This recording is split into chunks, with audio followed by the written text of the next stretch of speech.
The following is the 660th regular Arizona Racing Commission meeting on March 8th, 2018, held at 1110 West Washington Street, Suite 250, Phoenix, Arizona 85007. Okay, it is 10 o'clock. I'm going to go ahead, sir. All right. I'd like to call to order the 660th regular Arizona Racing Commission meeting. It's March 8th, 2018. And Ms. Goodwin, would you like to call the roll, please? Yes, sir. Commissioner Garay? Here. Commissioner Heupel? Here. Commissioner Lawless? Here. Commissioner McClintock? Here. Thank you. We have a quorum. Good morning, everybody. As a public service, please silence or turn off all cell phones. If you must take a call, please be courteous to those around you and take the conversation out into the hall. Thank you. All right. Item B is the executive session. The following item is for executive session purposes only. We're going to go ahead and talk about this now because we're missing our assistant attorney general, and we can't really go into new business until she gets here. So this is for executive session of the appeal. Right. There's two appeals. This is for the executive session of the appeal that's currently in Superior Court. So we can go into executive session if you guys have any questions. But what the parties are here for is C. Okay. So does anybody need to go into executive session about the appeal that's before the Superior Court right now? Not I. Boys on the phone, you okay? No. Okay. And item C, Ronald A. Sims Notice of Appeal to Arizona Racing Commission, the Department of Gaming Directors, July 19th, 2017 letter and August 16th, 2017 order, and the briefs filed by the parties. This matter was continued from November 9th, 2017 to January 11th, 2018 to March 8th, 2018. The parties have requested an additional continuance until no less than 60 days after resolution of Sims versus Arizona Racing Commission et al.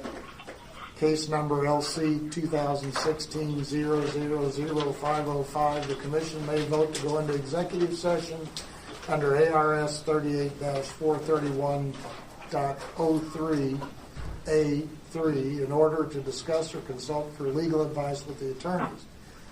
I don't have a problem with giving them a continuance to no less than 60 days after the resolution of the case. Do we need a motion to?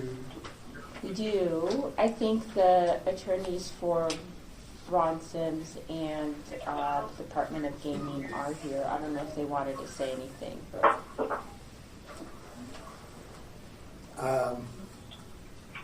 Does anybody have anything to say on this? I mean, I would entertain a motion to grant the stay until 60 days after the resolution of the Sims versus Arizona Racing Commission case. So moved. Second. All right. It's been moved and seconded. All in favor? Aye. Aye. Aye. Aye. Okay, Commissioner Garay? Yes. Commissioner Lawless? Yes. Commissioner Heupel? Yes. Commissioner McClintock? Yes. Okay, the motion carries. And now we need to wait for Dean, right?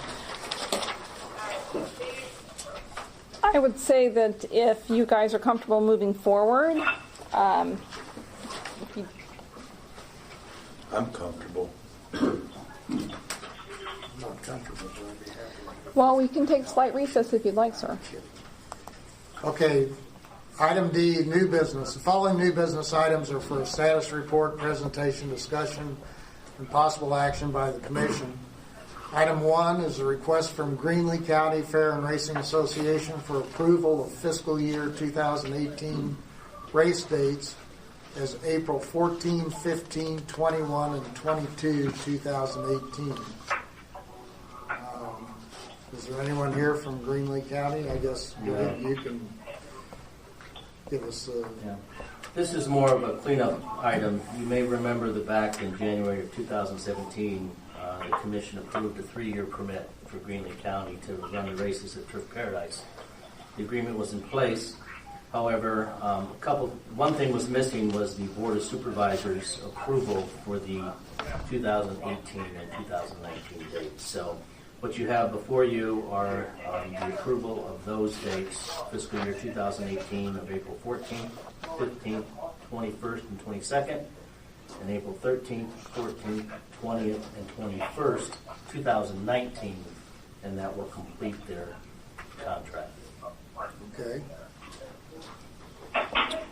I move we approve the Greenlee County Fair and Racing Association's dates set forth in the agenda. Can you please read them into the record for Sure. me? Thank you.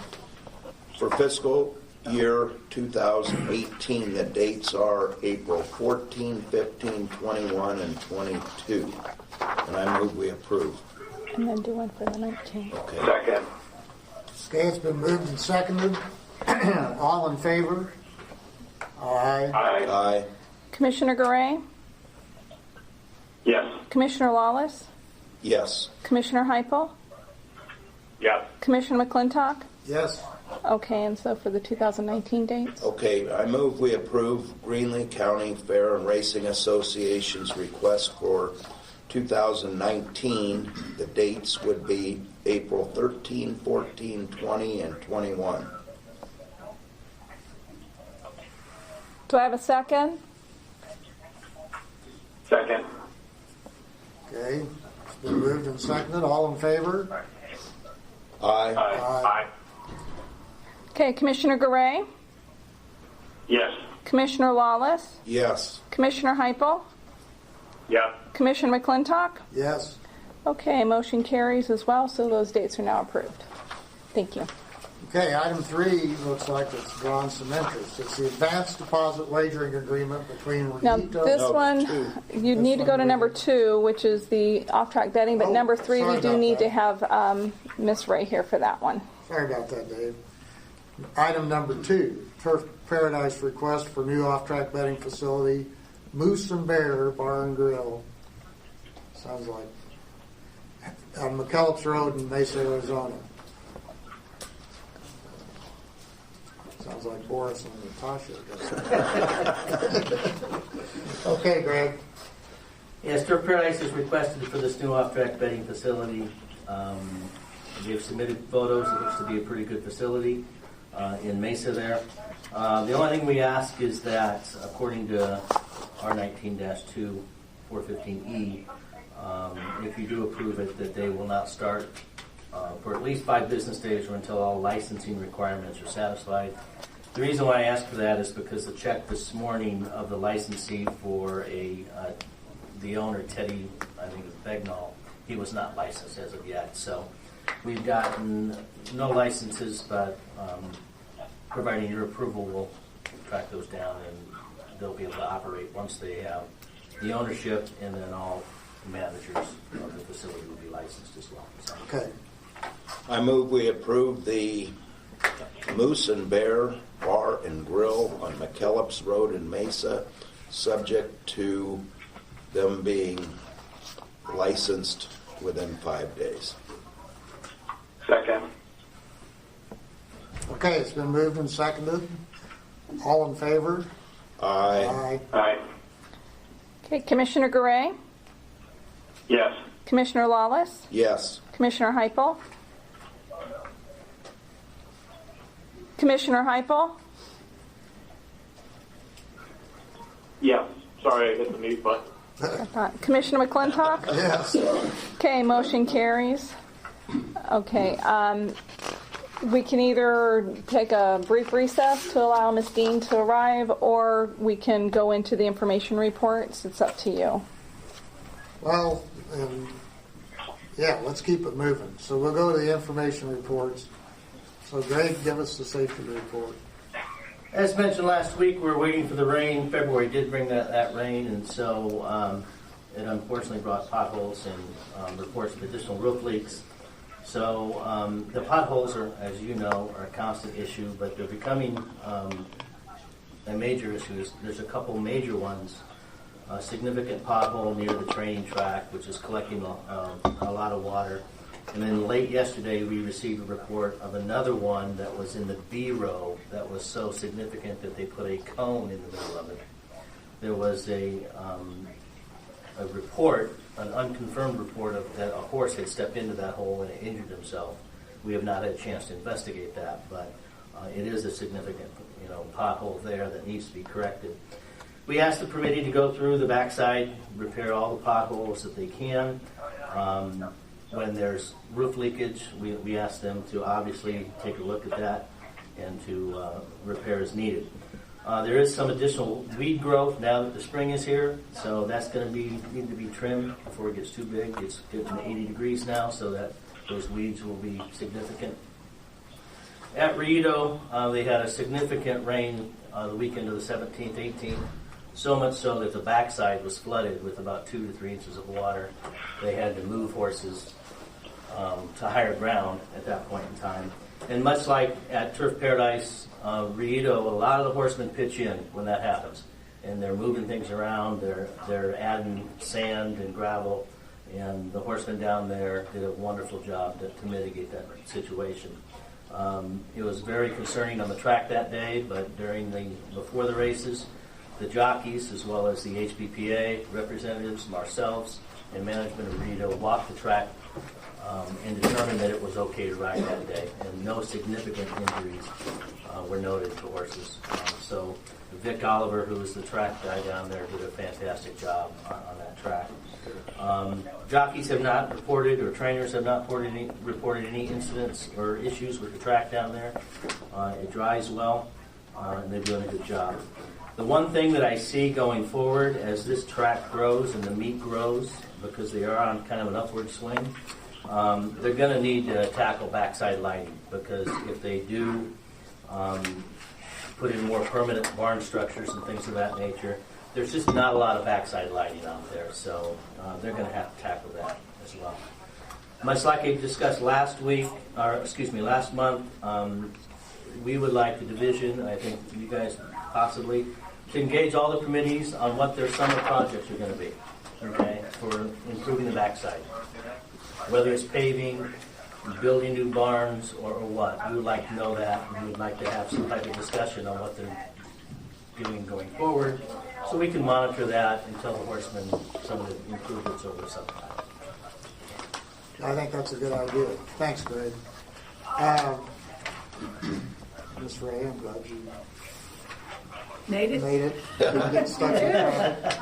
All right, I think we're going to go back to new business item number 3, the advanced deposit wagering agreement between Rito and Twin Spires.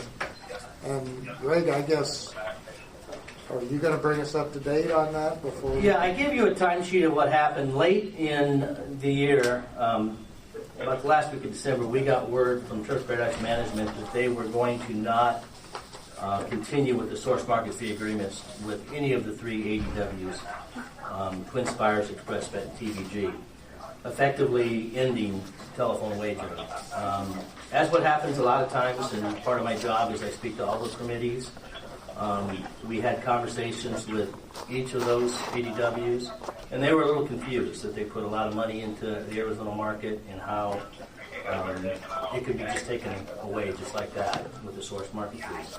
Remember, you guys approved 3-year permits in 2016 for all these 3 companies. So there was significant investment on their end. Over the course of time, Turf Paradise decided to renegotiate with the ADWs. 2 of them came to an agreement, ExpressBet and TVG. However, Twin Spires could not come into agreement with Turf Paradise, so they chose the other commercial racetrack company in the state with Rito. And they provided us with an agreement for Rito that's in place. Twin Spire successfully completed their license requirements in 2018, as did the other two.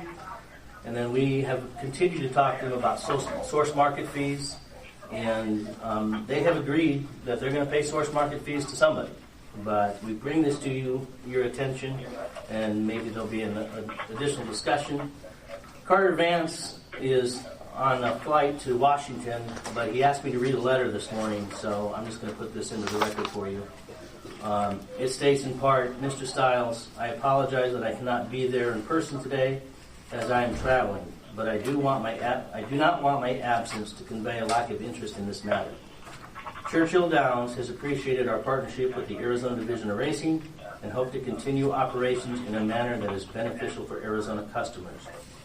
When Turf Paradise indicated in late 2017 that they were not going to renew source market fee agreements with any advanced deposit wagering companies and that all ADWs in Arizona had to close, we were surprised to hear that one racetrack held the power to make that determination.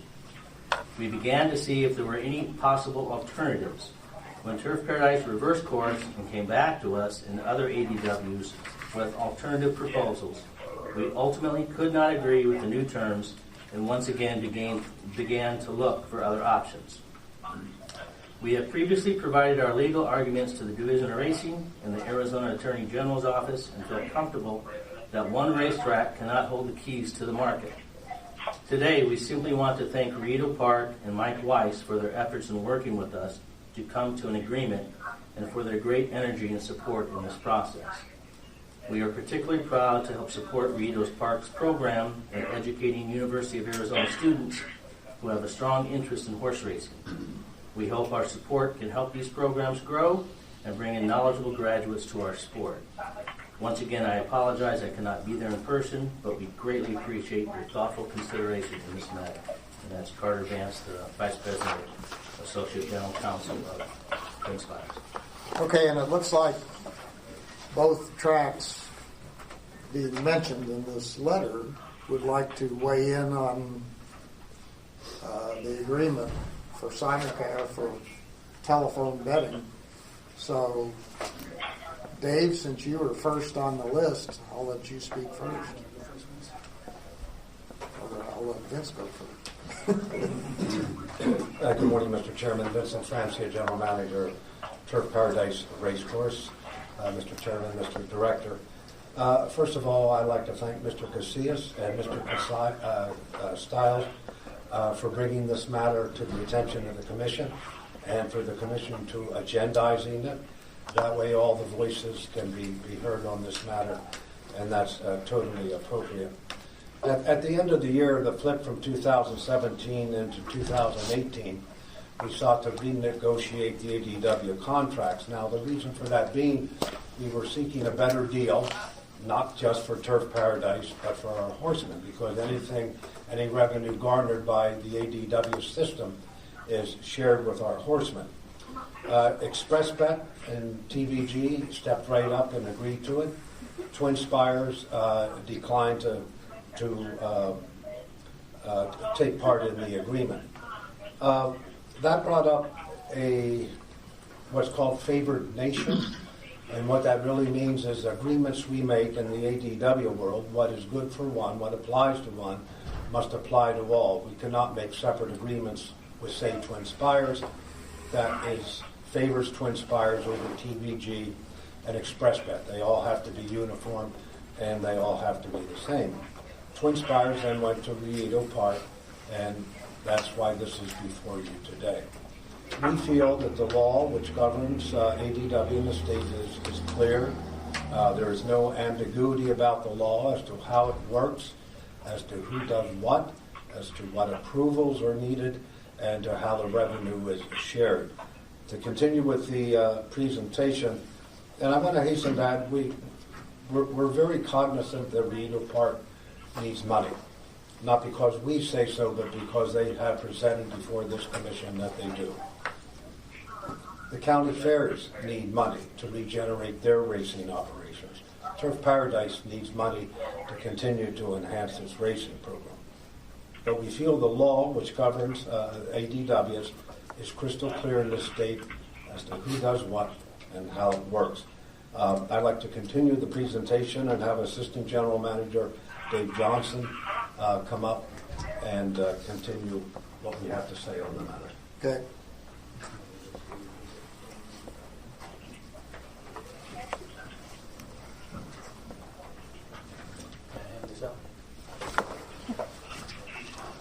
Thank you. I'm going to keep on. Thank you.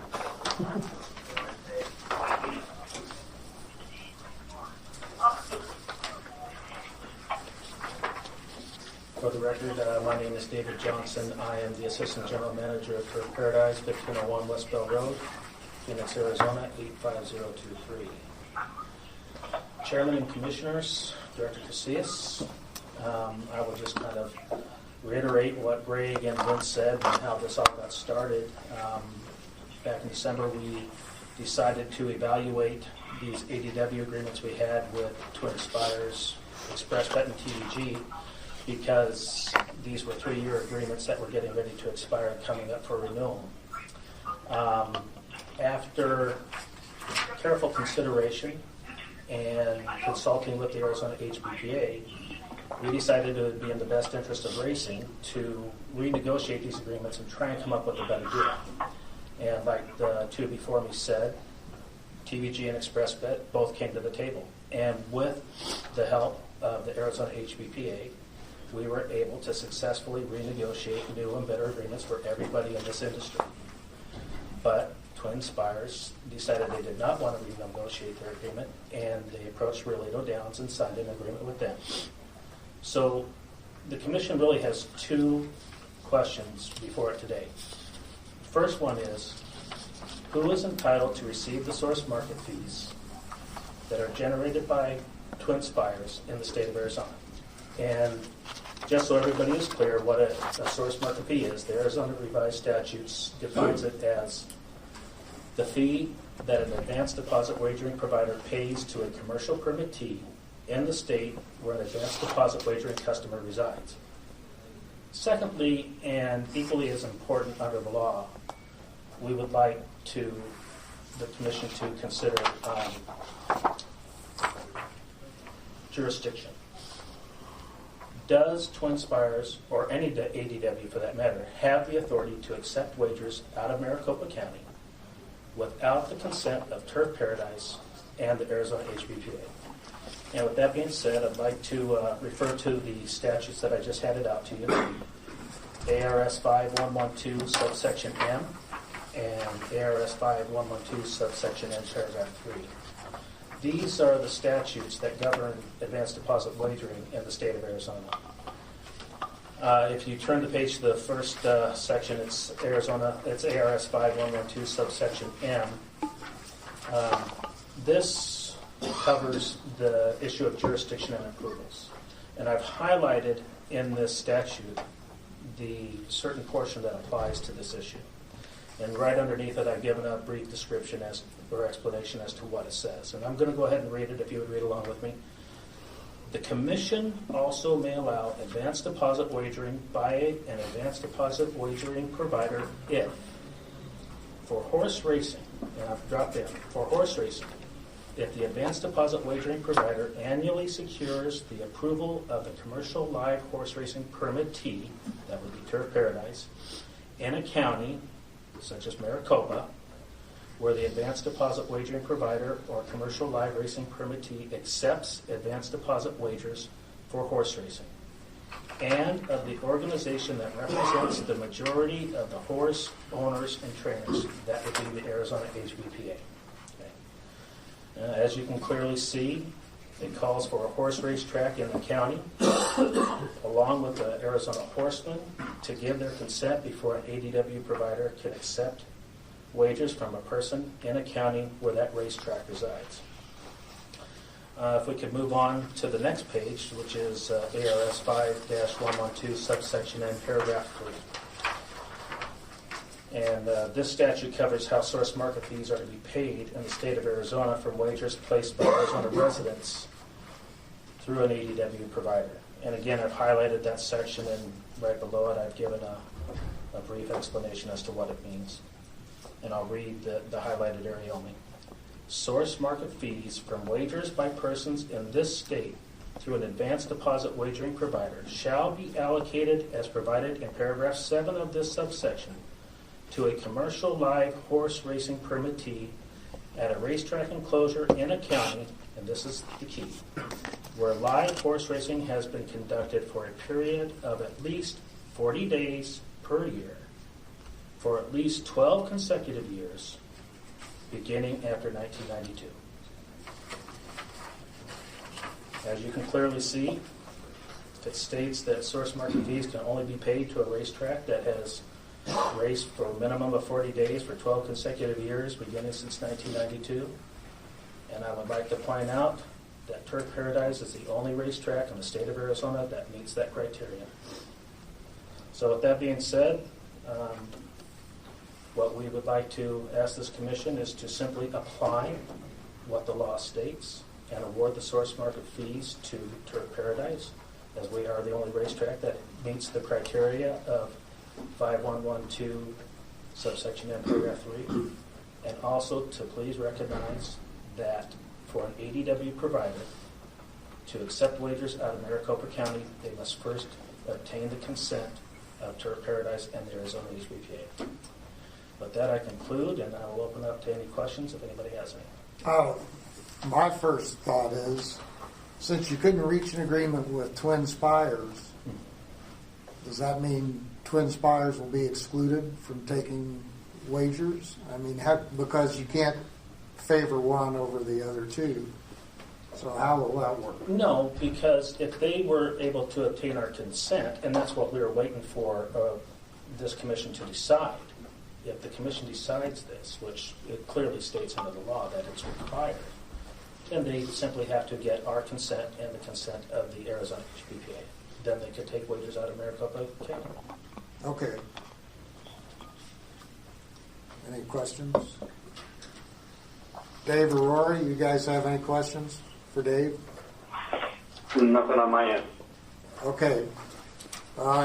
Something tells me that Mike and Jay want to say something about this issue, so I'd like to recognize them. Good morning, Commissioners, staff. Jay Wells with the Rito Park Foundation and Rito Racing, along with Mike Weiss, the same. And to me, this idea that Dave gets up and starts reading statutes is moot. I mean, we put this before the Attorney General's office back in January, and they've gone through it. And in my opinion, it wouldn't come down to you even having the ability to vote if there was something illegal in the statutes, or if the statutes were being misread. We are a commercial Cracking the permittee. door. Excuse me, would you please mute your phone, gentlemen? Thank you. Go ahead. So in any event, this has gone before the Attorney General's office, and it's made it a way to your agenda, meaning that they have reviewed the statutes, and clearly the agreement and the contract that we have requires your vote, meaning that they've vetted these issues. That's our position, and we did not come here today with attorneys to get into an argument with the Commission. We don't think that that's the purview of the Commission. If indeed the Attorney General's office has allowed you to vote on it, really just basically is like blessing an OTB parlor.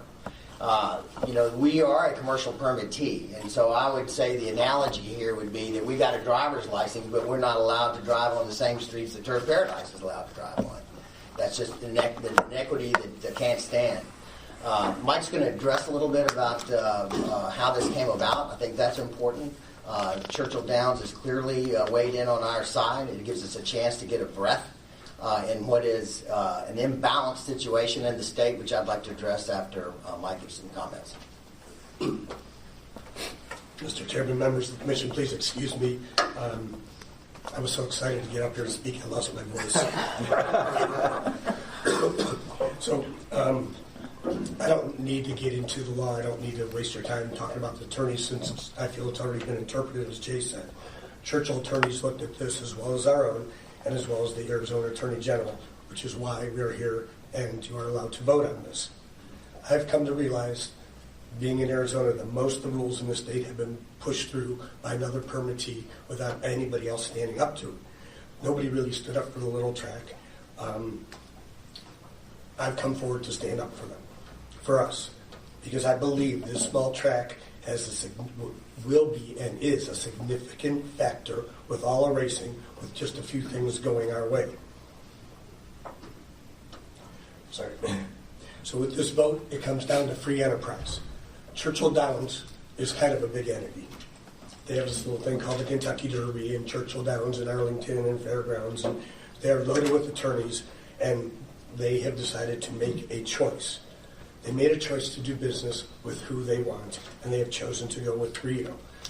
What does this do for us? It does. We mentioned, yes, it does help us survive. Most of the dollars from our county do go to the other tracks. This gives us a way to visit our dreams and move forward. We have shown that we can draw 3,000, 4,000, 5,000 people every day and more. We would be able to increase purses. We can fix the old place up. We can run additional dates. We can add strengths to all that we do and increase the student program, which is our future, by giving them a safe place to be educated and keep the program that's giving Arizona not only local, but national and international attention. I'm looking to create alliances with the other two tracks, possibly create a circuit that Arizona needs. I've discussed with them and had some meetings with Yavapai about getting and sharing equipment, sharing personnel, making a circuit with the dates. I do want to make one more point, though. There are 2 other licenses for ADWs, licensees, and that's 3 ADW licensees in the state. All 3 are huge. TVG, ExpressBet, which is owned by Magna or Monarch, and all 3, and Churchill. All 3 are loaded with attorneys that do parimutuel law. When this came to fruition, when this was pulled from their licenses, when they were not allowed to move forward, I received a call from all 3, not just Churchill Downs. I don't think the intention was to renegotiate. I think the intention was to stop account wagering in the state. They interpreted the law. They chose to be with Rito. The other permittees not only called me, but we have a signed agreement from ExpressBet, from Monarch, who believed we can do it also. The reason they went back was not because of the law. The reason was, once we had our signed agreements, the other groups started renegotiating, and they do have an agreement through their Monarch deal that sells Turf Paradise's signal. I was told blatantly by the gentleman I was speaking with at ExpressBet that he was upset. He would like to, really wanted to stick with us, but because of the Monarch deal, he was overruled. So I have a copy of that agreement I can get you that has already been signed by ExpressBet too. So I urge you to give us a shot at this. I think this would be great for the state and for Rito.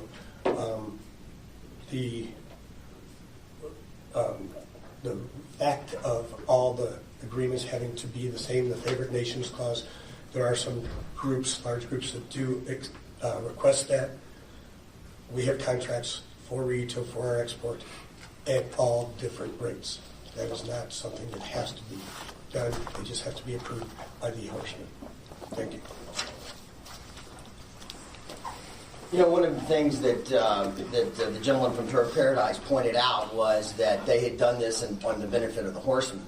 And I'd just like to make sure that everyone in the room is aware that this does not affect the amount of money that's going to the horsemen.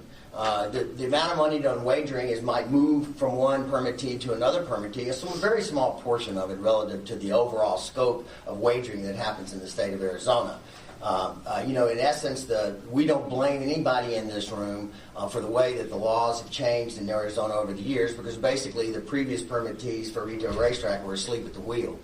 But in the event of the way that these laws have changed is that Turf Paradise has a de facto a monopoly. And so basically they get to control all of the state parlors. Pima County is the only county in the state that is still required to run 140 live race days before we could have parlors, or even a year-round simulcast parlor in our own facility, even though we operate the place year-round. So that's something. In the case of Pima County itself, because of the way that these laws were manipulated, with, again, the people that were in Pima County asleep at the wheel, and again, there's no blame here, but it did happen that, so in the event of every dollar that is wagered in a betting parlor in Pima County, the average takeout is 20 cents. Each dollar takes 20 cents takeout. There's over $10 million a year wagered. So let's take those two dimes, the 20 cents. One dime by law goes to operations to cover the track's overhead. One dime goes to purses. For the dime that's in Pima County parlors, the dog track gets 4 cents. And they don't even run races at all now with the manipulation of the laws over the last few years. Yet they're allowed to run the parlors where we're prohibited. Turf Paradise gets 4 cents of that one dime in order to bring the signals into Pima County, the same signals that we have on our screens when we're open. If we had year-round simulcast parlors, we would be able to do that. There's 1 penny out of that dime, of the remaining 2 cents, that goes to the Breeders' Fund that was part of the recent legislation that outlawed the dog racing. We're the only county that contributes any money to that Breeders' Fund, and yet that's a penny we endorse. We do believe the horsemen have been neglected. The last penny in that dime goes to Rito Park. And we take that dime and give it to the purses. We have had over $500,000 of overpayment by state law and state statutes. Our overpayment is forced on our audit sheet as a receivable, a current receivable. We have not paid off the overpayment from 2015 by the meager portion that we get from no TV parlors in Pima County. But here's the real travesty for Pima County and what this equation has done. Of this other dime that's mandated to go to purses, we get 1 penny, and 9 of those pennies. Now, mind you, each one of those pennies is worth almost $100,000. And it's been declining because the dog tracks have done a horrible job of managing the parlor. We have no parlors that I think you gentlemen would enjoying a drink in Pima County.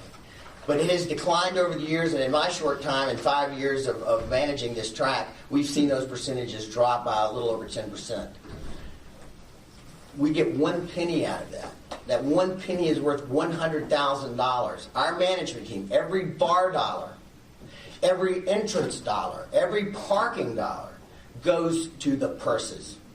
The horsemen have a friend in Pima County. We are a 501c3 organization. We're all volunteer board. None of us receive any kind of compensation here.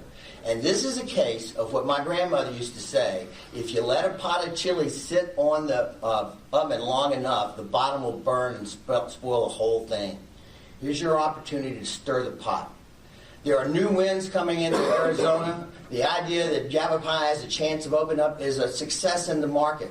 And I urge the gentlemen from Turf Paradise to see this as a positive sign. The market is growing. Those of us that see and are participating in the growth, we see the potential and untapped dollars that could generate additional wagering, increase handles across the state. By working together, we could take advantage of this. And think how rare that is. We know this Racino magic that everybody wants to breathe is like a cocaine. Rito is one of those places. We had 9,000 people there this weekend. 9,000 people. And they're doing it the old-fashioned way. They're coming to enjoy themselves on a daily basis. It's not in a smoky little bar, not wagering on that. We are providing entertainment, and more importantly, I would venture to say that 90% of our patrons are not regular horse players, and we're turning some of them into the regular horse player. So I urge you, this is an opportunity, a small step, to not level the playing field, but tilt it back in the small tracks directions. We believe that this state, with the current bill that I believe Aiden will address in it a little bit, it still is prohibiting us from opening up our own parlors, etc. But there should be some equity about the way that these issues are addressed. And the sad thing is we've got to come to you to plead our case. This is something that in any business situation, the people, any market, if the competitors in the market don't get together and they spend their time fighting over nickels and dimes as opposed to trying to grow the market share, they'll all go out of business. And we do know one thing. If the status quo stays in Arizona the way that it is right now, we know what the trends are. So here's an opportunity to please see this as a step back towards progress. We extend our hand to you, Mr. Sims. Every conversation we've ever had, I've told you that just give us a share of the lion's share of the growth that we can actually demonstrate that we do. Whether it's in Pima County parlors or whatever, We want horse racing to grow. We do not want Turf Paradise to suffer. We respect all that you've done over all these years, having to go in here in a market where we're not allowed to participate with racinos, etc. You've done a yeoman's job. It is a good deal, and we think that we could partner with you. We believe that Yavapai is coming in with hand extended and ready to partner with the rest of us. And here's a chance for Arizona to do something different. A good, positive message that goes out around the world about horse racing is not just about sucking up gambling and slot machine revenue and redistributing it. It's about making horse racing fun and profitable. I thank you for your consideration. Thanks, Jay. Sure. Quickly, please. Mr. Wells, great speaker there, and he brought up a lot of issues. One was why the Attorney General decided not to rule on this item. We don't know why the Attorney General didn't rule on this item. I think that's a question for this commission to ask the department. But it was brought before you, and I find it very difficult to believe that the Attorney General's office would think that the law is mute, that it doesn't mean anything, that the law was just put in there for, I guess, just so we can read it. I think the law was there for a reason. A lot of time and effort and thought went into these laws. And I wish that Relito would read these laws. Maybe if they had read these laws before they went into this agreement, they wouldn't have done it. Or maybe they would have at least talked to us about it. We would have been happy to advise. If you look back at 51112 paragraph M, right down below the part that I highlighted, it gets into greater detail about source market fees for racetracks that would apply, even if they did apply. It says, the advanced deposit wagering provider shall divide the source market fees on horse racing wagers on a basis of the proportion of the permittee's total live and simulcast handle from the prior year. Turf Paradise, $254 million by my calculation. Relito Park, a little bit over $1 million by what I could get off of the annual report. Okay, that was put in for a reason, because we are sustaining the majority of the industry. We are the one racing these many days. You know, we don't want to crush Relito. I think we've extended our hand. We have extended our hand. We've opened up the Arizona OTB network to Relito for the first time in the history of, since I've been in here. I don't think that shows that we're trying to crush these people. I think we want to work with them. But the law is the law. And to say that the law doesn't mean anything, I really think that that's an insult. Well, let's hear what the Attorney General says. And I'll have to do that in executive session. Well, okay, Mark. Mr. Chair, I'll be quick. I promise I can. I do want to say that Rita did read the law. Churchill's attorneys read the law. TVG's attorneys read the law. And ExpressBet, Monarch, Magna, / all read the law. And every one of them reached out to us. As we're working together, you know, it's nice to have our signal out. I think that's terrific. Who is this speaking? I'm sorry, this is Mike Mike. Weiss. Mike. Can you say that again? Mike Weiss. Thank you. Okay. No, I think that's terrific. I love the fact that we're being showcased with the people at the other tracks, and the parlors can see the kind of crowd and the show that we're putting on. But to get excited about sending it out, when we did come to an agreement with rates, but you know, it was initial. Us working together was they wanted us to pay 12% and pay them 2%, and pay us 2%. So it wasn't very close to working together. We did end up with 10% and 5%, but at that point it was, I'm not going to fight it. I want our signal out there. I want people here to see what we do. If I may. You know, one other thing that needs to be pointed out is that, excuse me, Jay Wilson and the gentleman on the phone. One thing that needs to be pointed out is that there is a relationship that Maricopa County is going to receive some of the funds that we would receive from Twin Spires and source market fees, as we currently do receive source market fees via Turf Paradise distribution because of our ability on the county. So Maricopa County is still going to have to work out an agreement with TVG, ExpressBet, and Twin Spires to not only work in Maricopa County, but Pima County as well. Right now, I think that if I'm correct, that there's no permission that's being willing to be given for Twin Spires to take bets in Maricopa. To be determined by them. So the idea being is that this fairness, because they're going to have more wagering, more percentage of that wagering. They'll still get their source market fees as the law formulates, and I will allow counsel to address that, and hopefully specifically. But he's also said something that they said something that is absolutely to the point of the matter. Turf Paradise is $254 million, and we're $1 million. That's because they're sucking the oxygen out of the room. In a meeting with legislators, basically, they said, well, you guys only run 12 days. Well, we would run more days if we had more purse money. And purse money is the key. We're not out to make a profit. We're out to save a historic racetrack. And then they'll retort and say, well, we run 130 days. How in the world could you possibly meet anywhere near that sort of threshold? I don't think that's a fair comparison. They're running 130 days in a market of 6 million plus people. We're in a market of 1 million people. We'd be happy to accept a pro rata challenge. If they're going to run 130 days at 6 million, we'll run 1/6 of their days because we would have the funds to do it. But this is where equity is at the nutshell of your decision and to be asked today. The Attorney General's office has looked at this issue. I do believe that if there was a red flag, if again, as Dave said, that you have to have this, well, wouldn't they put a stop to this earlier? And even if the law was written that way, it was written that the way when Yavapai was not running, Rito was just getting started. So they put 40 days in there for a reason. 40 days over the last 10 years, if that's not a monopolistic hedging of the manipulation of the actual statute, I don't know what is. Why else would it go in there? Again, I'd like to close on saying we are not Turf Paradise's enemies. We're not after a dime of their money. We're after a redistribution of the purse wealth. We are willing to sit down and work these things out.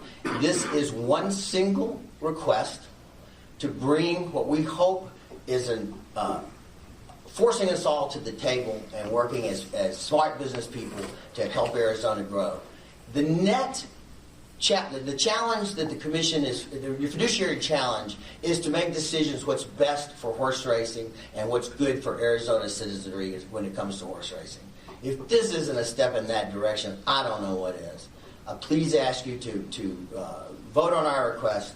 Please honor this contract. Give us a chance to then sit down with Turf Paradise and work out terms in Maricopa County that are satisfactory to all parties. We will do that. I give you my word. All of our parties will sit there and do that. Unless there's something that the Attorney General's office can share on this issue, I don't see this legal question being something that's been brought before. Otherwise, you wouldn't have the opportunity to vote right now. Thank you again. Thanks, Dave. I'm not sure what I didn't come here prepared to vote on this issue. Maybe I should have, but I'm not sure we're in the business of making law. I mean, I can't give you an opinion except in executive session. Okay, I'm going to move in a minute to go into executive session, but I heard Jay say that Turf will get all its money, and I'm a little confused on what the dispute is. Is it more financial? Or I see the statute you brought, Dave,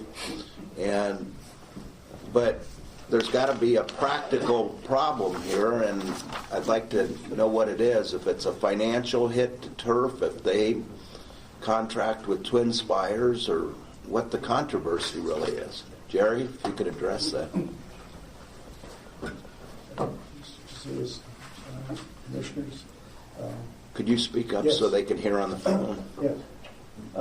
Please identify yourself for the record as well. Jerry Sims, Turf Paradise. Basically, this is not complicated. We first, it was for the Department of Racing, and they decided that they wanted. Jerry, can you speak up, please? Oh, sure. Yes. My understanding is that this first was in the statute that we were going by, and then it was to be decided on an interpretation of what does the law say. And the department decided, this is my understanding, the department decided to have the Attorney General's office make that decision. My understanding is, and it may be because they had recused themselves because of my brothers and my litigation, they decided not to, that's just my thought on why they didn't. I don't know the reason, but the fact is they didn't make a decision, is my understanding. And they said, let the Racing Commission make the decision. So I could be wrong on the reason, but I'm pretty clear that they decided that they didn't want to make the decision, that it was to be done by the Racing Commission. That's my understanding. And the issue is, what does the law say? I see the law, Jerry. I'm looking for the practical problem here. Is it money? Yeah, it comes down to the deal. For example, if we have a Fair Nations part in the two contracts we did with TVG and with ExpressBet, and the deal that they wanted from Churchill Downs we couldn't do without giving back the better contracts we got, because the other two companies would say, well, gee, we want that other contract too, and they'd have a right to under the Fair Nations. So they went and did a deal, Churchill Downs went and did a deal, their Twin Spires company, with Rialito, at a deal we haven't seen, but at different numbers. Our contention is very clear that they can't do it because, number one, they don't have 40 days running live, and for X amount of years going back, 40 days running live. And it was put in for a reason, the 40 days, when that law was put into effect. We have enough to talk about today without discussing that, but that's the way the law was written. And then, if they would have the contract, let's say it didn't have the 40 days, then whatever they would do in Maricopa County, they would need the approval from the track, the permittee, and the HBPA in that county. And then, if they went into the other counties, let's say we didn't give them the approval because we didn't want to lose the other deals, and thought maybe that would bring Churchill back to the table to make a deal because they couldn't have Maricopa County if we didn't agree. So the counties they could do it in, as they can down in Pinal County, the revenue would be split based on last year's revenue. And if we were at $254 million and they were about $1 million, you'd have a split of about, whatever that would be, $1 out of $254. It would be minuscule. So, if that answers the economic question of why we don't want to do it and give back the gains we've made with the two companies we've done it with. So, what you're saying is, if you allow Rialito to have Twin Spires, it hurts your other two contracts? Well, we couldn't open up Maricopa County to them, so they wouldn't have any betting because of that County. favored nation deal. Correct. So we wouldn't be doing anything with them and letting them have Maricopa County, and that would probably bring Churchill, but they can't do it anyway because they don't race 40 days. But they'll have to have your counsel tell you that. I don't want to take your time with that. But it's just an interpretation, I think, of what the law says. We don't want to give back the gains we've made. Just for the record, Attorney General's office doesn't make these decisions. We give you advice. You make the decisions. Yeah, and I'm going to ask for executive session here in a minute, but Jay, if you could address my practical issue. Well, I think this whole case, they're trying to throw back the law in your face, and so I would encourage you to do that. If I understand the law, and again, I'm not a lawyer, but if I understand the way the law, it says in counties that have a live permittees that run live racing, the dog track qualifies Pima County for that. It does not say that you have to engage with a licensed permittee. Just like the reason what in the world is the dog track doing in horse racing issues anyway? It's because they've got this live permit statute. They ran more than 40 days. Then with the manipulation of the law, now they're running to parlors, and they don't run any days. I mean, this is just crazy. But my point being that what they keep trying to do is say that this is going to cloud the issue of money. He says $254,000. Well, that's the entire handle. That's parlors that they have in Flagstaff, in Yuma, wherever they might be. It's not just Maricopa County, but he wants to add those numbers. We think the fair evaluation would be to compare it to Live Handle to Live Handle. Clearly, if Turf Paradise, because of the way the monopoly has evolved over these years, is getting $254 million and we're getting $1 million because of our Live Handle and what we're doing, and the little bit of export that we do currently, I mean, this is just illustrative of how this needs to be balanced back out. We do count. Why does he get to count, or Turf Paradise get to count funds that are wagered in other counties other than Maricopa if he's going back to the Maricopa issue that they are protected? And they are, just like Pima County is protected. We offer them permission to run the parlors, etc. within that case every year. That's why they can have the parlors, and that was also struck down. And our ability to pull that permission out of the way is going to expire at the end of 2018. I happened to be out of town, and I got a call from Mr. Sims, and he basically just said, you're not going to get any money after 2018 is over, period. He goes, you've got no personal investment in this, etc. And, I took offense at that. I said, if my time and energy and the years that I've spent in this thing is not a value added, I don't know what is. Because I work for free and we're an all-volunteer board, that means that we shouldn't deserve a seat at the table. Give us a seat at the table. I would encourage you to go into executive session because clearly there's something that the lady would like to share with you. And I think this is the case. But understand this, if we are turned down from this opportunity, what opportunities come around? You guys have the opportunity. You've got the opportunity to break open the stalemate and the stagnation that's happened in Arizona. Thank you, gentlemen. Thank you.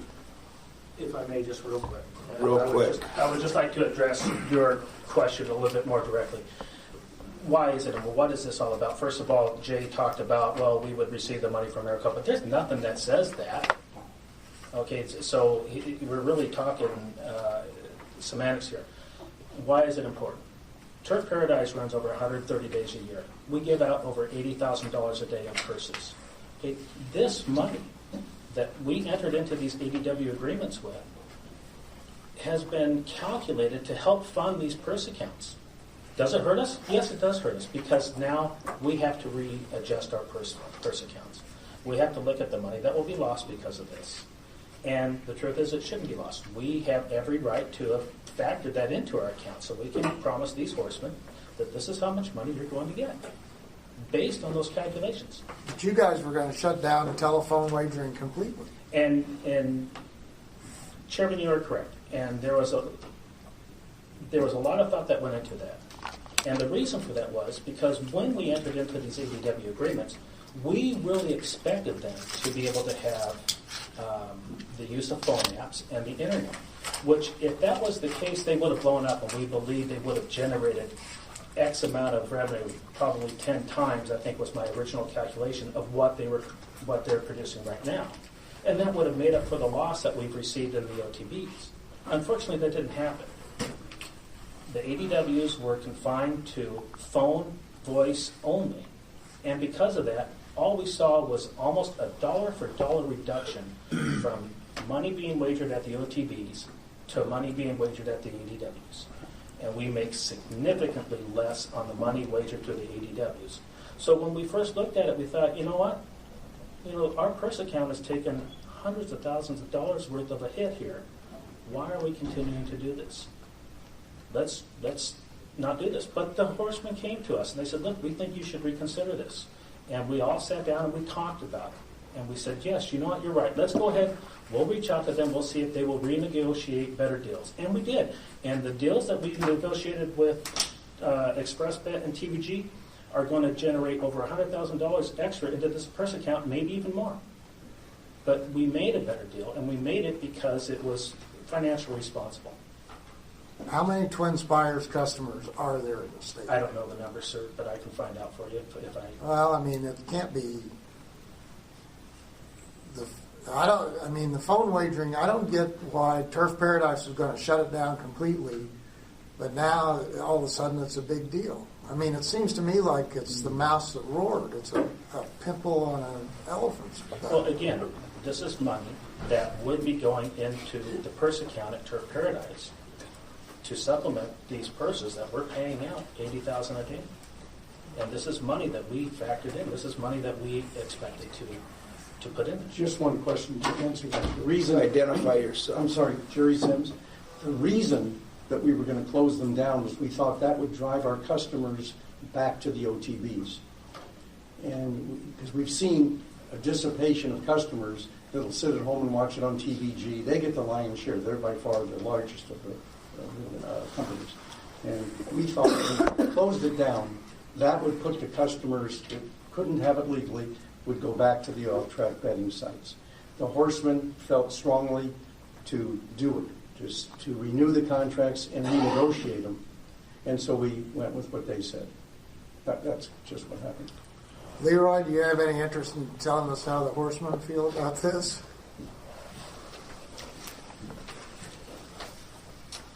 Well, Leroy Gesselman, the Arizona HBPA.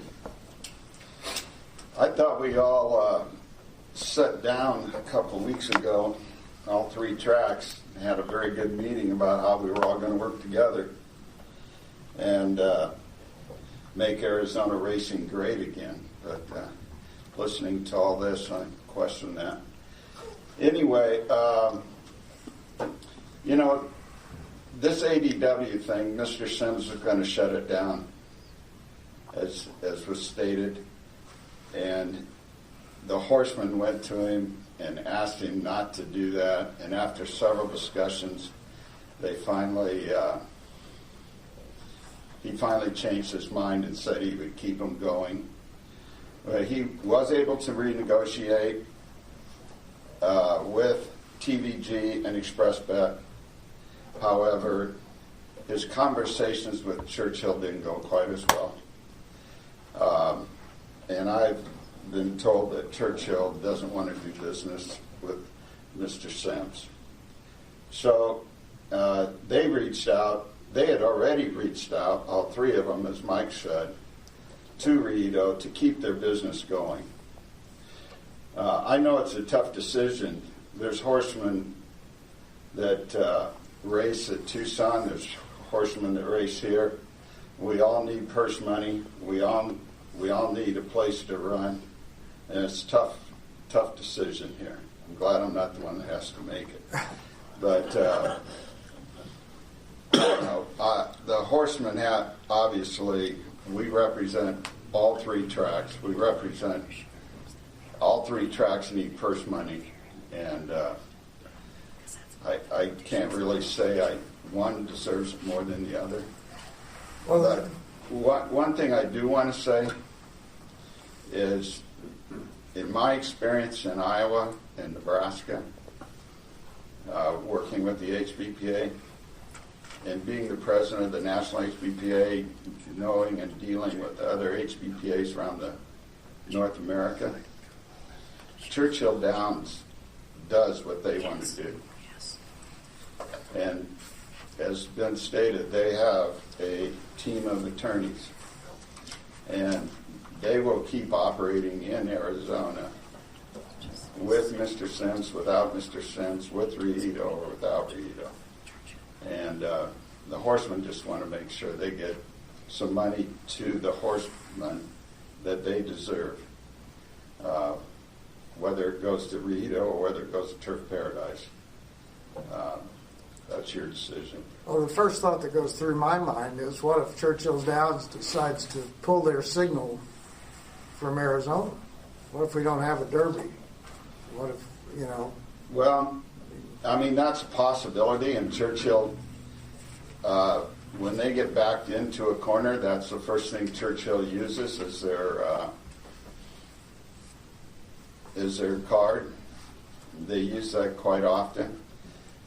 The president of the Kentucky HBPA does control that signal, and he has always told me that he'll not let Churchill shut the signal off to anybody. I was in this situation once in Iowa. where we had shut down because the horsemen couldn't negotiate a contract with the racetrack. So we did shut it down, and it was coming down to the final days, and we finally got it all worked out in the last second and got the Kentucky Derby. But that's their calling card. That's what they use. Right. I think we've been through that here. Will the HBPA support Rito's agreement? Yes, I believe they would support either agreement.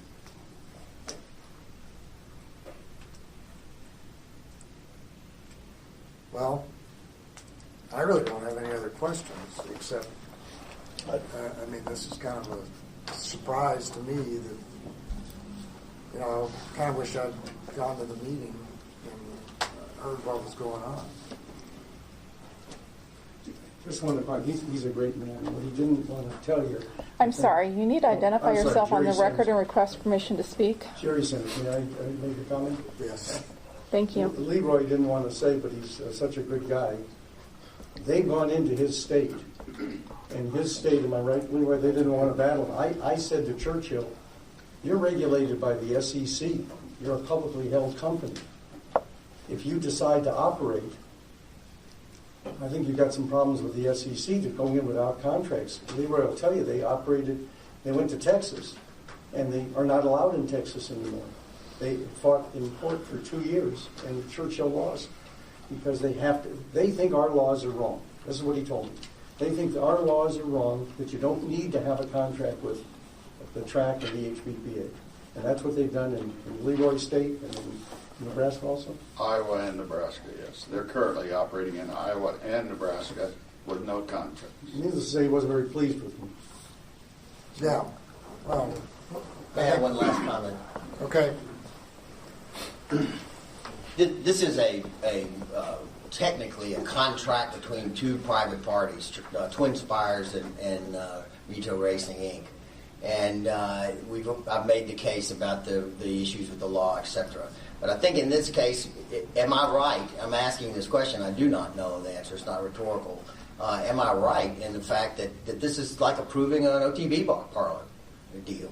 You're basically just saying, are these two folks allowed, meaning Twin Spires and Rito Racing, allowed to do horse racing business in Arizona? Whether or not Turf Paradise got it, didn't get it, how they're going to get their share, is really something that's in the private sector or to be dealt with in legal matters outside this forum. And I close on that. I would ask you we'd like to have this done. This would mean a lot to us. This will literally lift the spirits of the entire southern Arizona horse population if we get this. If there's some doubts in your mind, etc., those doubts can be weighed and discussed and negotiated post this approval. But to just punt it and not vote, or you're being asked to do something that's really just about impossible. I don't believe that any of us know exactly how this stands, other than the fact that this is a forward step for racing. Again, if the executive session is something and there's matters there that can shed light on you to help you vote, I do encourage you to do it. We would like to know some resolution of this today. Well, to me, this is kind of a big deal. And just to walk in here and kind of have this on the agenda without any prior knowledge of what was going on, yeah, I think we definitely need to go into executive session I so and move. find out. Thank you. May I just make one something, please? May I make one last brief comment? All right, we're going to have two brief comments. Okay, I'm not new to the... I'm sorry, please identify yourself for the record. My Thank name you. is Frank DeFazio. I'm a director with the Relito Park Foundation. And I've been a member of Arizona Racing Commission for many, many years. I worked for the Funk family and also Delaware North. And I became a general manager and ran their racetracks. Now, I'm not going to get into a lot of issues today, but I want to tell you something about Relito. It was this little racetrack has been sitting there for a long time, and it hasn't gotten any glory at all. And all of a sudden, a couple of young men, Jay and I, and a couple of other fellows decided to help bring back that racetrack. We spent 5 years working very, very diligently to see if we could bring it back. My main object was, and it was started with a racing commissioner, Mr. Jack Goodman, who was the one responsible for getting the program at the U of A. And that started back in 1973. He was in San Francisco at a commission hearing there, and there was a gentleman by the name of Frank Vessel. He was a commissioner, and he was talking about trying to get the racing commission to get the Arizona racing to have the program go into a college. And Mr. Goodman heard that, and he waited until after the meeting and got hold of Frank Vessel and said, there's a good opportunity to do it in Tucson at the agricultural department. So they jumped on a plane and came to Tucson and spoke to them, and they said, yes, we would like to have that program. It's going to take $300,000, gentlemen. And they looked at each other and they said, well, Jack said, I'll come up with it. And he did. He got on a plane and he flew to all the racetracks around the country, and probably with Turf Paradise and Funk Family and Delaware North and a lot of the others joined in, and they did get the money and started that program. And that program is it's just sat there for many, many, many years. It never was dormant. Nobody did anything. Nobody took the opportunity. We did. We jumped in and we took an opportunity to get that program going. And we worked hard because they didn't want to talk to us anymore. They said, no, we don't want to get involved. But we finally got them. It's a great program. It's unbelievable what's happened to the students who are excited, young people that have gone out and working all over the United States and in Europe and everywhere. We had 3 students last year. 2 of them one went to New York with the Racing Commission, and 2 of them in California. It's a great opportunity, and this little track has got so much potential, and we need some help. And this program that they were all talking about, we have to get some help from this right now, and we need to help right as soon as possible. So if it's your opportunity to vote for us, please do. All right, thanks. Thank you. Thanks for sharing that information. Dave, real quick. Yes, Dave Johnson, Turf Paradise. I just want to reiterate real quick, because I think Jay might be confusing the issues here just a little bit for everybody. We are not disputing Relito's right to have an agreement with Twin Spires. That's clear. Under the law, that's very clear they have that right. All we are asking this commission to do is apply what the law clearly states in regards to source market fees and jurisdiction. That's it. Not whether or not their right to have a contract with Twin Spires is legal. We don't dispute that. We just want to make sure that the source market fees go where they're supposed to go, and that we have the jurisdiction to control our county. Thank you. I move we go into executive session. Mr. Chairman? Yeah. May I be quicker than the previous speaker? Please. Being the mayor of the little town up the road for 18 years, I recognize when boards are under stress. May I respectfully plead with the commission to go into executive session? Who is this speaking? Thanks, Vince. Vincent Francia, Commissioner. Okay. I move we go into executive session. I think you have to read something. We need a second on that motion. Second. I'm sorry, who made that second? Rory. Okay, we entertain a motion to enter into executive session. We got a second. We have a second. And may I have a vote on it? Clearly. Commissioner Garay? Yeah, I can hear him. Yes. Commissioner Heupel? Yes. Commissioner McClintock? Yes. Commissioner Lawless? Yes. Okay, motion for executive session carries. Okay. Now, Yes, please read that into the record. Minutes of and discussions made at an executive session are required by law to be kept confidential and shall not be communicated to any person outside this meeting room except to members of the board, a person who is the subject of the discussion pursuant to ARS 38-431 3A1, the Auditor General in connection with an audit authorized by the law, and the Attorney General. Okay, it is 11:13 and we are adjourning to go into executive session. Thanks. This is the second open session of the Arizona Racing Commission meeting held March 8th, 2018. Okay, the time is 11:37, and we are back into the second open session. And if we could please take a roll call. Commissioner Garay? Here. Commissioner Lawless? Here. Commissioner Heupel? Here. Commissioner McClintock? Here. Thank you. And if anybody has a cell phone that is on, please turn it off. And remember to step out into the hallway if you must take that call. Thank you, sir. Go ahead. Okay, well, we're back in general session, and we're back to the issue of advanced deposit wagering, and I guess we're looking for a motion. Are you staring at me? Anybody on the phone want to make a motion? I can make a motion. I move that we approve the Twin Spires contract with Rito,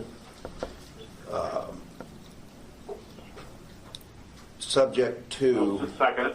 Oh, okay, just leave it there. Okay. Okay. All in favor? Aye. Aye. Okay, Commissioner Garay? Aye. Commissioner Lawless? Aye. Commissioner Heupel? Aye. Commissioner McClintock? Aye. Motion carries. Can I say something about the reconsideration? Yes, you may. Okay, we approved it subject to either party making a motion for reconsideration to the commission. If you do, we'd like it briefed, and but for the time being, the motion carried to approve the contract. All right. So now we're back to the information reports. Yes, sir, and I think we were Commissioner, on... this is Commissioner Heupel.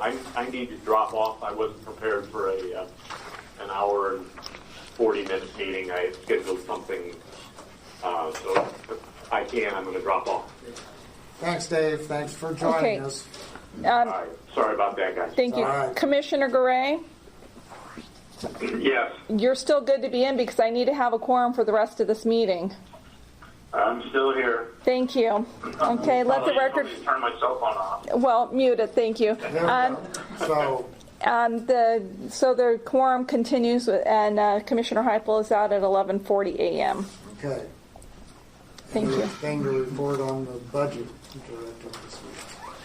Yes, Lori is not present today. However, she has informed me that the division is on track with the monthly expenditures, and we're looking okay. Good. Good. That's encouraging. Aiden, are you here for a legislative update? I'm here, Mr. Chair. Got some handouts real quick. Here, sir. Thanks.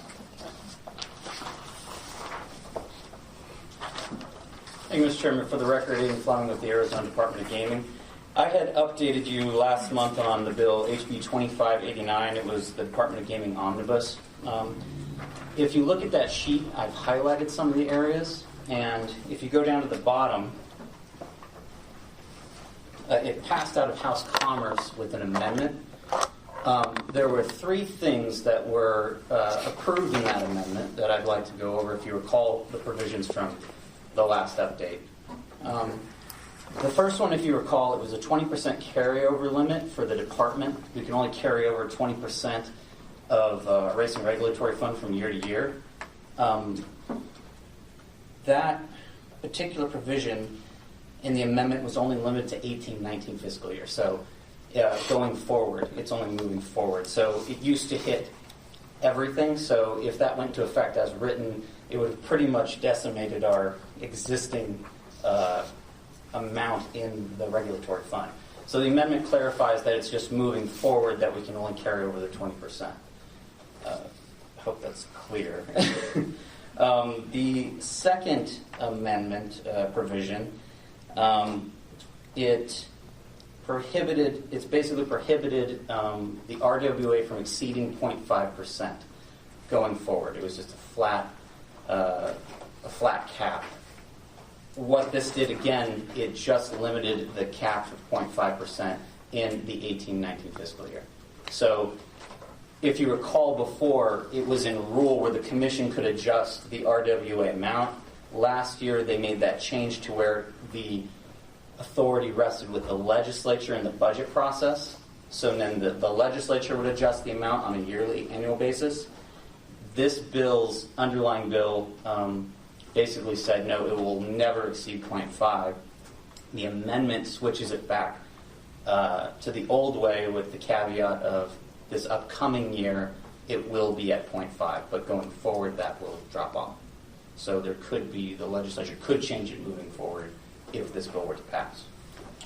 The third change in the amendment was the transfer of monies. They created a grant program in session law that basically said for 2 years, the department out of the Racing Regulatory Fund would put a $200,000 matching grant out to the counties. So that was for 18-19, I believe, and 19-20. So over the course of 2 years, there'd be a total bucket of money that we'd be putting in of $400,000 out to the counties where they could match. So, for example, if one of the counties raised $40,000 on their own, they could do a matching grant to pull $40,000 out of that fund that we would put up. This again was limited just to 1 year. So instead of the impact being $400,000 over 2, it's $200,000 over 1. This would be the upcoming fiscal year. The bill passed out of the House, and it currently resides in the Senate. So it still has to go through committee, rules, all the steps that it went through in the House, but it's over sitting in the Senate, and it's been assigned to Senate Government Committee. It has not yet received a hearing. With that, Mr. Chairman, I'd be happy to answer any questions. I don't have any. Rory? No. Okay, thanks, Abe. Thank you. Thank you for your update. Okay, we're at committee reports. American Greyhound Racing? Nothing to report. Thanks. County Fair? Rita?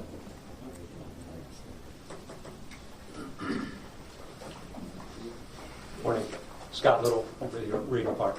The meet's gone really well. We're up nearly 7.5% on our handle for the meet. A couple of less than Chamber of Commerce Convention Visitors Bureau days, but on Saturdays, but both weekends we really recovered well on the Sunday.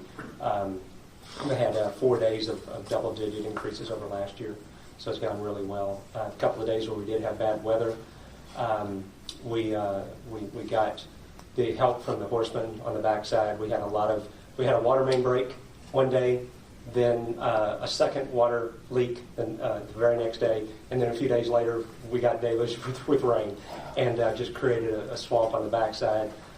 Everybody pitched in and did a phenomenal job. Vic Oliver's our track superintendent, and we put 1,000 tons of sand on the track before the meet, and he utilized every grain of it, and the track is in just fantastic condition. Again, we got a lot of students that are involved in the meet this year in various roles. That's gone great. We're doing the Pollock Report again this year. The Pollock Report is an industry publication that we are going to do feature articles on every one of the students that are participating or employed at the track. They earn a paycheck, and we make them earn it every weekend. So it's gone great, and we look forward to the next 2 weekends. Our big final weekend, the O'Morrow races. We're going to have 4 really nice stakes on our closing Saturday, so that should be a lot of fun. Okay, thanks, Scott. Turf Paradise. To re-identify myself, Vincent Francia, General Manager of Turf Paradise. If I could bring a little bit of levity to the day's gathering. Last Saturday was the Wiener Dog Day, the annual one, the third annual one. Nearly 8,000 people showed up. 258 wieners showed up, and of the 258, 216 raced, and the other ones competed in the fashion contest, which was won by Adam. 7 dogs, there we go, a little bit of levity. 7 dogs were put up for adoption, or 7 dogs, were put up for adoption, and 6 were adopted. And to the most important aspect, because it is a fundraiser, $21,689 was raised for the Greyhound adoption. Great. Thanks, Vince. Tucson Greyhound. Nothing to report. Thanks. Okay, optional industry stakeholders, limited to officers officially designated spokesman not to exceed 3 minutes. Arizona Counties, Arizona Greyhound Association, Arizona Quarter Horse Racing Association, Arizona Thoroughbred Breeders Association, HBPA,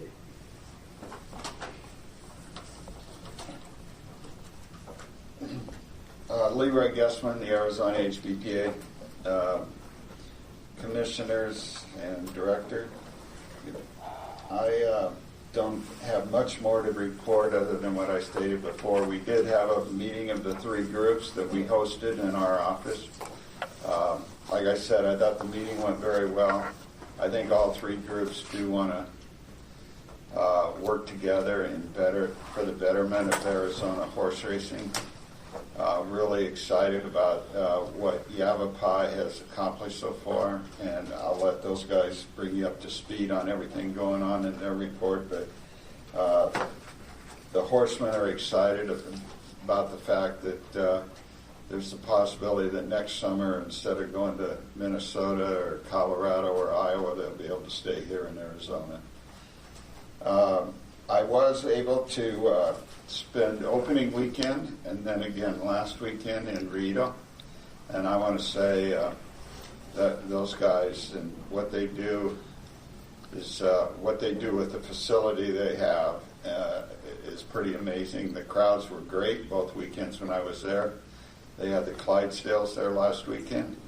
A lot of excitement with that. They had a meet and greet on Friday night where people came in and got their picture taken. It was a fun weekend in Tucson last weekend. I'm sorry I missed the dog races, Vince. But everything has been going very well between the Horsemen and Turf Paradise out at the meet. And I do want to say that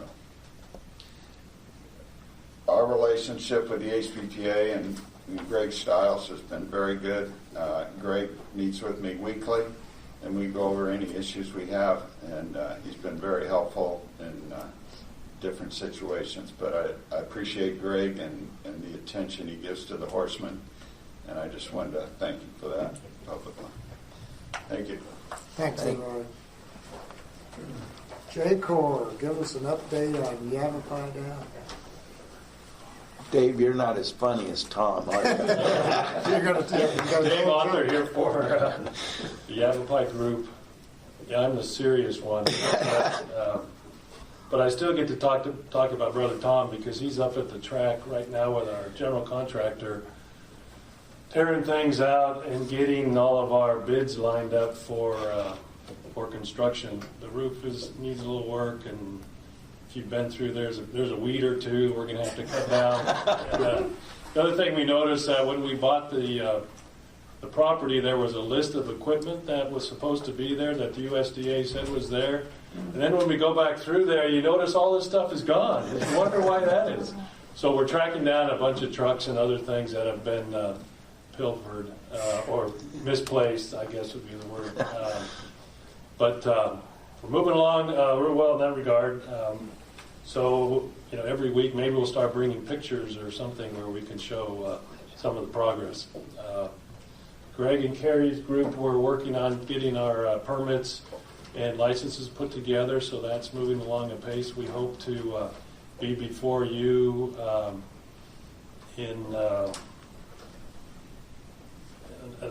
2 months or less to get our temporary permits and licenses approved, and so we look forward to that. And finally, with respect to what Leroy brought up, I thought we did have a great meeting. I didn't know Jerry or any of the other troops involved in this project, and it started off kind of rough. I don't know if you noticed, but the meeting we had I thought was terrific, and thanks for hosting that for us. And we all got together. I guess we learned a little different side of things today. Maybe that wasn't all quite as peaceful, but we are we're all full speed ahead with the horsemen, and we're happy that we reached agreements with Jerry and his group with respect to OTB sites, etc. So full speed ahead for us. Thank you. Thanks, Dave. Questions or anything? No. Thanks, Don't need Dave. like 3 minutes. Thank you very much. We, hopefully there's some things down the road that will make everybody happy.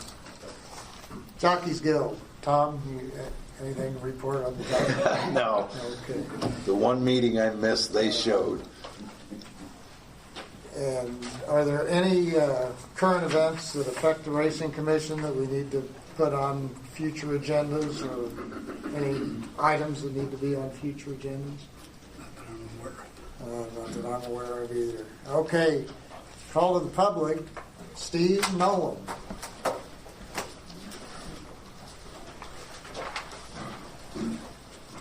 Thank you, Commission and Director. I'll be brief. I did sign up under the budget issue C2, so I hope I can address that now. Certainly.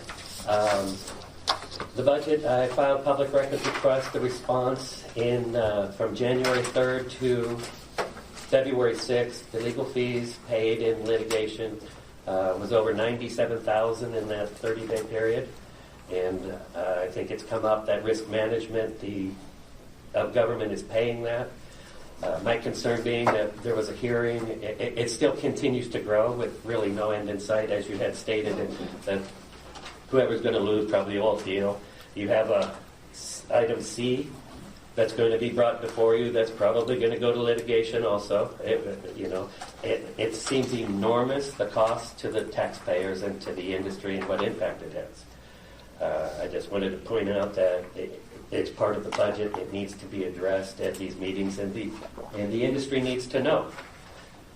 Secondly, I asked Aiden to stay concerning the governor's budget. Is there any appropriations for the Breeders' Fund this year? Last year it was taken from the RWA, and looking at the governor's budget, it doesn't look like there's any funding for breeders. If he could help with that. So that's Chair, for the record, Aiden Fleming again from the Department of Gaming. The governor's budget does two things as relating to horse racing. Number one, it actually allows the boxing and MMA division, it recommends that they keep a 4% event fee tax that used to pass through to the general fund. And the only reason why that's important for horse racing is because boxing and racing are connected financially under the current structure. So if you let boxing keep more money for their events for a tax for butts in the seats and not pass it through to the general fund, we're thinking about a $50,000 increase. So that will basically be a $50,000 reduction on the racing fund. So that's an improvement. That's a recommendation to improve the racing fund about roughly $50,000 a year is what we've estimated.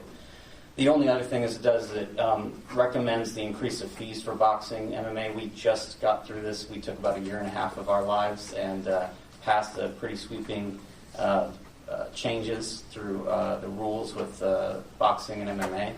And we did adjust those fees, which haven't been adjusted since 1981. So we're thinking that could be a net benefit in our economic report for about 10,000 a year. So again, that would be a reduction and savings to racing overall. So we're thinking $50,000 to $60,000. To Mr. Nolan's Breeders' Award comment, in the past, Breeders' Awards have always come out of the general fund. That has been the norm when they were placed in the budget as an item at the end of the year. Sometimes at the beginning of the year, the governor, depending on the economic status or whatever kind of information he had to go on at the beginning, he would either recommend the Breeders' Award to come out of the general fund or not, and then it would be negotiated at the end of the budget year. Last year was a change from the norm in the sense that it came out of the Racing Regulatory Fund. So at the end of the year, the negotiation was the Breeders' Awards would happen, but they came out of the Regulatory Fund from Racing, which is the fund we use to provide the regulation for the tracks. This year, at the start of the year in the governor's budget, there was no appropriation either from the general fund, a recommendation from the general fund, or from the Racing Regulatory Fund to pick up the Breeders' Awards. So currently, I don't know where that stands. The budget process hasn't started yet, although they're always talking, so you never know where it will go. Will it come out of the general fund? Will it come out of the Racing Regulatory Fund? Will it be included at all? That's something we have yet to find out. As it stands, there is no inclusion in it in the governor's budget. Okay. Thanks, Abe. Thank you. And lastly, I hope that the horsemen may be able to address at the next meeting or so. Things are going in Arizona. Realito sounds positive. Opening Yavapai seems great, but it has concerns for the horsemen that I hope that will be addressed soon if they start their own OTB network. I didn't mean to cause a ruckus by asking. I can only go to OTBs, so I asked some of the permittees about, is this going to have an impact on you if they start their own network? And although they're not going to go after any of the Turf Paradise OTBs, we might have 20 or whatever they're able to build in their network. And there's only so much entertainment dollar out there. Is it going to impact what business is done on those OTBs to Turf Paradise? It can only be a good thing for Yavapai to open up and then start generating their purse account. But it's got to come from somewhere. Is it going to have an impact on Turf and the horsemen? And hopefully, maybe afterthought, the horsemen could address, and I don't know. I'm asking that it be addressed in the future that how is this going to have an impact on horsemen? That they start their own OTB network is wonderful. That doesn't interfere with Turf Paradise's network. But it still has an impact on horsemen, and that's why we're here. We're trying to protect its participants. Right. And so hopefully you'll be able to. Thanks, Steve. We'll have Leroy give us an update on that at the next meeting. All right, Steve. Anybody else? Looking for a motion to adjourn. I move we adjourn. Mr. Chairman. I'll happily second it. Mr. Chairman, I had second speaker under call and covered. I had signed. I'm sorry. Okay. Okay. You skipped the announcement. Withdraw. Yeah, you skipped the announcements as well. Yeah. Vince, please, give us... Vincent Fazio, General Manager of Turf Paradise. The purpose of calling the public is to inform the board, or in this case the commission, or to request an item be placed on a future agenda. I am not requesting that. Following yesterday's, that would be March the 7th, racing program, at the conclusion of the program, I was called into the Assistant General Manager's office, Dave Johnson, who brought something to my attention. He had received a phone call from Mr. Frank Abbott, that's the mutual director, who had received a phone call from one of our mutual tellers at the Casey Jones off-track betting site on Bell Road. This is to amplify a little bit of what Mr. Steve Nolan was alluding to. Apparently Mr. Nolan was in Casey Jones yesterday and representing himself as an independent lobbyist. I'm not sure what that means. Turf Paradise has lobbyists. We all have lobbyists. They have clients and they're paid for their services. But he was talking about Yavapai, talking about a new off-track betting proposal where a percentage would be given to the sites. He brought up that Yavapai was going into 9 casinos. And here I wish to hasten to add, when this was being reported to me, I did not have any red flags that Yavapai was doing an end run on us or anything like that. I was concerned specifically with what Mr. Nolan was saying to our teller and to the owner of Casey Jones. Subsequent to that, I was informed that he appeared at Padre Murphy's also on Bell Road, an OTB site, and had a similar conversation with the owner. I do not object. In fact, I'm a great supporter of free speech. But Mr. Nolan is licensed, and I do not consider this independent representation to be in the best interest of racing. Thank you. Steve, do you want to defend yourself?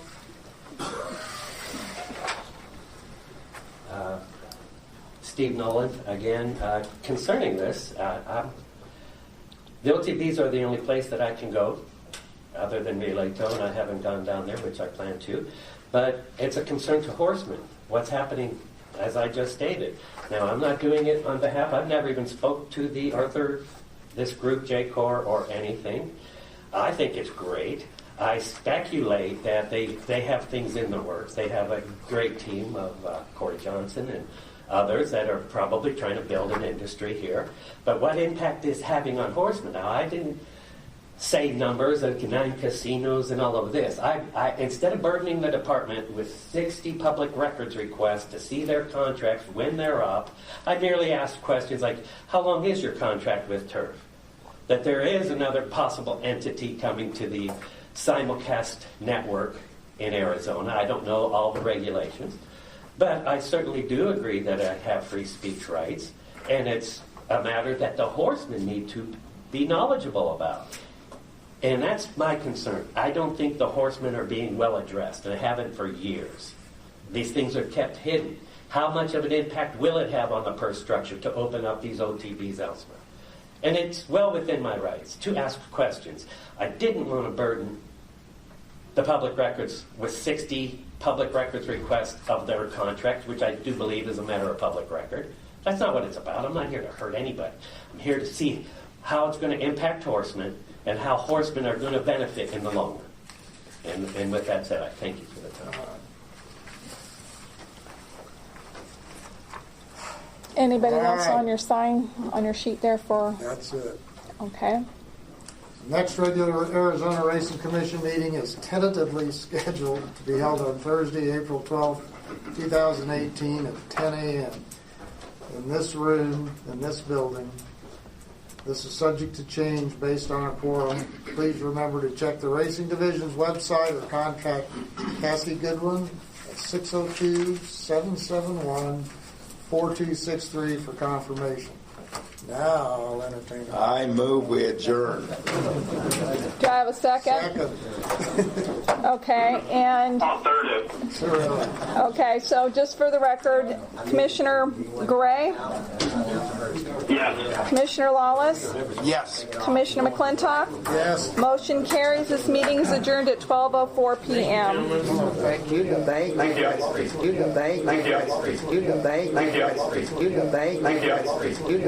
Thank you.